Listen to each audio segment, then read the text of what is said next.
Kerala Sangeetha Nataka academy സംഘടിപ്പിച്ച 16ാമത് അന്താരാഷ്ട്ര നാടകോത്സവത്തിന് ഇന്ന് അരങ്ങൊഴിയും.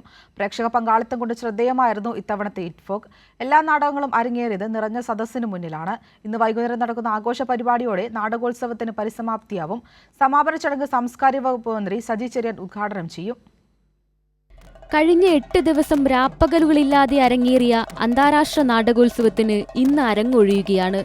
വിദേശത്തുനിന്നും സ്വദേശത്തുനിന്നും കാഴ്ചകൾ കൊണ്ട് വിസ്മയിപ്പിക്കുകയും ആശയം കൊണ്ട് ചിന്തിപ്പിക്കുകയും ചെയ്ത നിരവധി നാടകങ്ങളാണ് സദസ്സിൽ അരങ്ങേറിയത്. ഓരോ സദസ്സിലും നാടകം കാണാൻ കാണികളുടെ തിരക്കായിരുന്നു. കഥകൾ കൊണ്ടും രാഷ്ട്രീയ പ്രമേയങ്ങൾ കൊണ്ടും ഓരോ നാടകങ്ങളും വ്യത്യാസപ്പെട്ടു നിന്നു.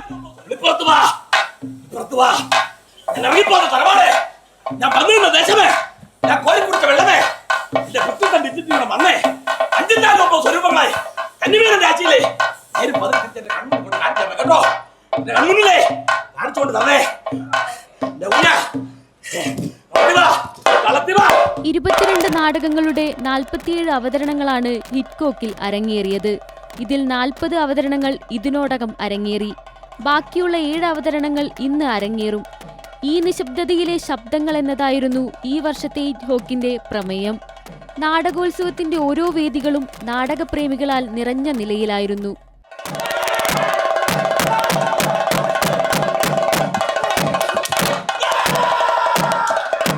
നാടകാവതരണങ്ങൾക്കൊപ്പം തന്നെ അണിയറ പ്രവർത്തകരുമായുള്ള സംവാദ പരിപാടികളാലും ഇത്തവണ നാടകോത്സവം സജീവമായി.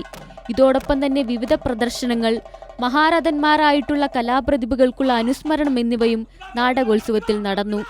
ഇന്ന് വൈകിട്ട് നടക്കുന്ന ആഘോഷ പരിപാടിയോടെ ഇത്തവണത്തെ ഇറ്റ്കോക്കിന് സമാപനമാകും. കൈരളി ന്യൂസ്, തൃശൂർ.